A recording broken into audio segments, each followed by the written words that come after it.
Essa bomba que explodiu agora no colo do governo mostra que o escândalo do INSS é ainda maior do que o rombo bilionário que já foi mostrado no desconto com os aposentados, no crédito consignado, uma fraude que pode chegar aí até 60 bilhões de reais, e na já revelada tentativa do sindicato do irmão do Lula de fazer esses descontos também no Bolsa Família e no benefício de prestação continuada, ou seja, além de roubar aposentados, também queriam roubar as pessoas mais pobres do nosso país e até pessoas portadoras de deficiência. Só que agora, uma nova revelação, feita pelo Jornal da Band, mostra que esse escândalo é ainda maior. Olha, se continuar nesse ritmo, eu não duvido que esse escândalo possa superar o Petrolão, que até hoje foi o maior escândalo de corrupção da história do país. Agora, o que a gente não pode aceitar, o que a gente não pode concordar é com essa anestesia, esse cinismo, essa letargia que a gente está vivendo, em que parece que não importa o tamanho do escândalo, a população está desacreditada, está desesperançosa. E eu digo para vocês que não existe nada pior para a gente promover uma mudança, para a gente conseguir vencer o petismo, do que desesperança. Eu lidei várias e várias vezes ao longo dos meses, dos 2 anos que nós lutamos pelo impeachment da Dilma, com momentos de desesperança. Fazíamos uma manifestação, era menor do que a anterior, todo mundo dizia que o impeachment estava morto. Ninguém mais se animava em sair de casa para se manifestar,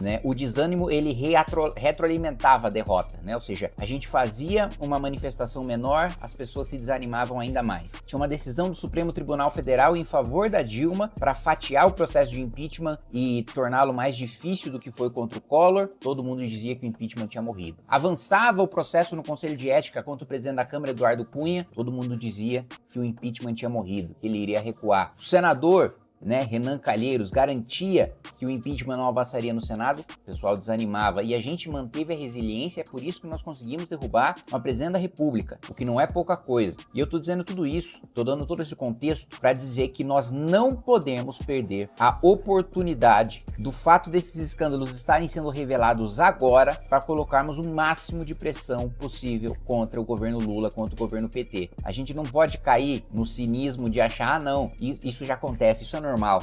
Roubaram 1 bilhão aqui, roubaram 1 bilhão ali, não tem problema, tá tudo no jogo, tá tudo no esquema, a gente já se acostumou. A gente não pode se acostumar a ser saqueado, isso não pode existir. Fiz um vídeo outro dia, sobre o ministro da Agricultura do Japão, que renunciou ao cargo. O ministro de Estado caiu porque fez uma fala infeliz. Disse que não sequer sabia o preço do arroz, porque ele ganhava arroz dos seus eleitores e fazia muito tempo que ele não precisava comprar. Porque ele disse isso, ele caiu. Porque a sociedade não se acostumou com o absurdo. A sociedade japonesa não tolera, uma postura de um político que não seja adequada para o seu cargo. Imagina aqui um presidente da República falando, se tá caro, não compre. Imagina se alguém fala, se tá caro, não compre num país sério. No outro dia, tchau, caiu.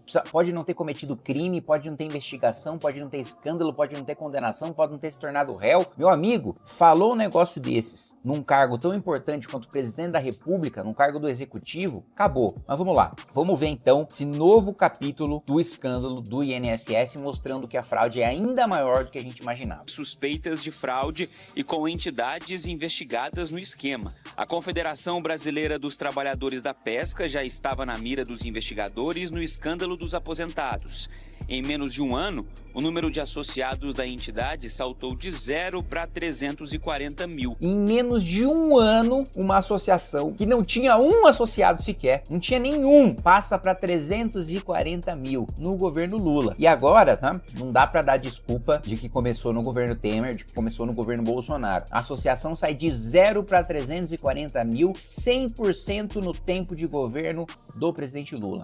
Vamos lá. A associação é investigada por desvios de 58 milhões de reais. Agora, uma nova suspeita paira sobre a CBPA, o cadastro de pescadores fantasma no seguro defeso.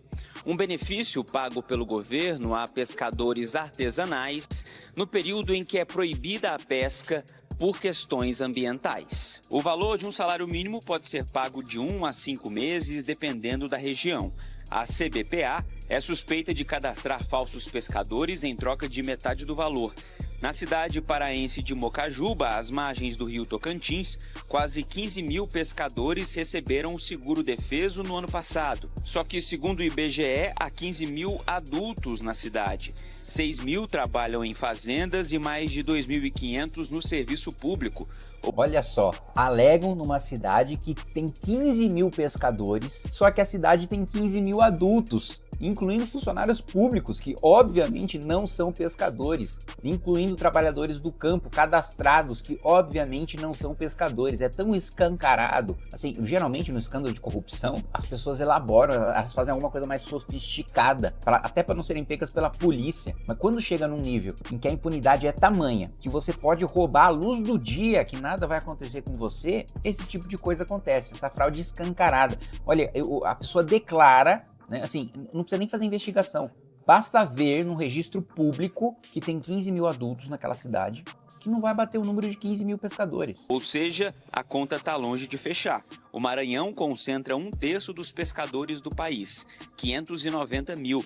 Só que há apenas 621 barcos de pesca cadastrados no estado, uma média de 1.000 pescadores por barco. A CBPA nega irregularidades. O Ministério da Pesca diz que colocou um sistema de biometria em prática nesta semana para prevenir fraudes. 1.000 pescadores por barco no estado do Maranhão, ou seja, o Maranhão é uma indústria de fraude em relação ao seguro-defeso. E veja só aqui, isso mostra, esse é um escândalo que mostra, né, que não é só classe política, não é só sindicato, não é só PT que rouba e que é o atraso, representa o atraso do nosso país. Parcela do povo também tem culpa, porque vocês viram como é um dos esquemas? O sujeito diz que é pescador sem ser, se associa, né, ajuda essa fraude, ela é auxiliada por essa associação de pescadores, e aí ele fica com metade do salário mínimo, a associação fica com outra metade, né? Ou seja, quantas milhares de pessoas não toparam fazer esse esquema para levar um dinheirinho fácil, né? Quantas pessoas que talvez por aí saiam publicando que se indignam com corrupção, que se indignam com a situação do país,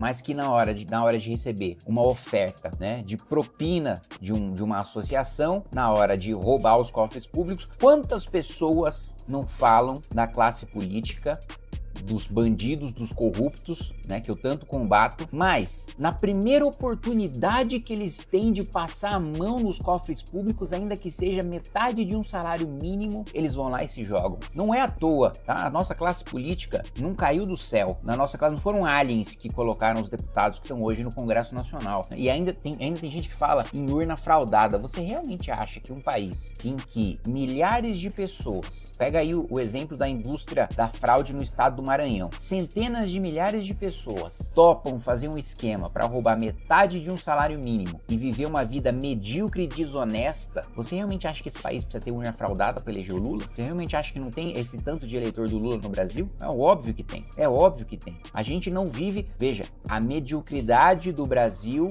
não é fruto de um projeto apenas da classe política. A mediocridade do Brasil é fruto também da postura do seu povo, é fruto da postura da sua população, que elege os seus representantes, depois se indigna quando seus representantes roubam, mas na hora de vender o voto para esse cara, e na hora de trocar o voto, né, por uma cesta básica, de trocar o voto por uma cadeira de rodas, por um saco de cimento, por um botijão de gás, por pagar uma conta de luz, por pagar a gasolina do carro, a quantia, né, é uma diferença dessas pessoas, dos eleitores que roubam para os políticos. Não existe diferença moral, não existe diferença de qualidade, qualitativa. É uma diferença de qualidade. Um rouba R$100, um rouba metade do salário mínimo, outro rouba 100 milhões mais. A única diferença entre eles é que eles têm menos acesso, uns têm mais e outros têm menos acesso aos cofres públicos. Mas o cara que rouba, que passa a mão em meio salário mínimo de dinheiro público todo mês, ele, se fosse deputado, se fosse presidente, se fosse governador, estava passando mão em milhões também. Então o nosso processo de transformar o Brasil num país sério também passa por um processo de mudança cultural do Brasil.